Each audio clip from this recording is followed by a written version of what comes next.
నంద్యాల పట్టణంలోని పద్మావతి నగర్ ప్రాంతంలో కాలువలు మూసుకుపోవడం స్థానిక ప్రజలను తీవ్రంగా కలవరపెడుతోంది. హోటళ్లు, షాపింగ్ మాల్స్, చిన్న పెద్ద దుకాణాల నుండి వెలువడుతున్న ప్లాస్టిక్ వ్యర్థాలు కాలువల్లో పడేయడంతో మురుగునీటి ప్రవాహం పూర్తిగా అడ్డంకి ఏర్పడింది. ఇటీవల మున్సిపల్ సిబ్బంది చేపట్టిన శుభ్రత కార్యక్రమంలో కాలువల్లో పేరుకుపోయిన వ్యర్థాలను బయటకు తీయగా అక్కడి పరిస్థితులు చూసి స్థానికులు షాక్కు గురయ్యారు. పెద్ద ఎత్తున ప్లాస్టిక్ కవర్లు, వాటర్ బాటిళ్లు, థర్మాకోల్ వస్తువులు కాలువల్లో పేరుకుపోయి ఉండడం గమనార్హం. ఈ వ్యర్థాల కారణంగా కాలువలు బ్లాక్ అయిపోయి మురుగునీరు సరిగా ప్రవహించకుండా నిల్వ ఉండడంతో దుర్వాసనలు వ్యాపిస్తున్నాయి. నుంచి చుట్టుపక్కల నివసించే ప్రజలు తీవ్ర అసౌకర్యానికి గురవుతున్నారు. ముఖ్యంగా వర్షాకాలంలో ఈ పరిస్థితి మరింత ప్రమాదకరంగా మారే అవకాశం ఉందని స్థానికులు ఆందోళన వ్యక్తం చేస్తున్నారు. ఎక్కువగా హోటళ్లు, షాపుల యజమానులు నిర్లక్ష్యంగా వ్యర్థాలను కాలువల్లో పడేస్తూ ఉండడమే ఈ సమస్యకు ప్రధాన కారణమని తెలుస్తోంది. పర్యావరణ నిబంధనలను పట్టించుకోకుండా ఇలా వ్యవహరించడం వల్ల ప్రజారోగ్యంపై ప్రతికూల ప్రభావం పడుతోంది. మున్సిపల్ అధికారులు ఈ విషయంపై స్పందిస్తూ వ్యర్థాలను కాలువల్లో పడేస్తున్న షాపులపై కఠిన చర్యలు తీసుకుంటామని తెలిపారు. అవసరమైతే భారీ జరిమానాలు విధించి భవిష్యత్తులో ఇలాంటి ఘటనలు పునరావృతం కాకుండా చర్యలు చేపడతామని హెచ్చరించారు.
రమణి మల్టీ స్పెషాలిటీ డెంటల్ హాస్పిటల్.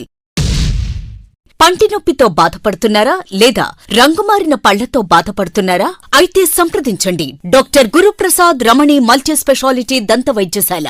గత 17 సంవత్సరాలుగా నంద్యాల పట్టణ ప్రజలకు విశేష సేవలందిస్తూ ఇప్పుడు అత్యాధునిక వైద్య పరికరాలతో సరికొత్త భవనంలో ఆంధ్రప్రదేశ్ మంత్రివర్యులు శ్రీ ఎన్ఎండి ఫారూక్ గారిచే ప్రారంభించబడి కార్పొరేట్ స్థాయి వైద్యం అందిస్తూ అందరి మన్ననలు పొందుతున్న దంత వైద్యశాల రమణి మల్టీ స్పెషాలిటీ దంత వైద్యశాల. ఇప్పటి వరకు కొన్ని వేల సిరామిక్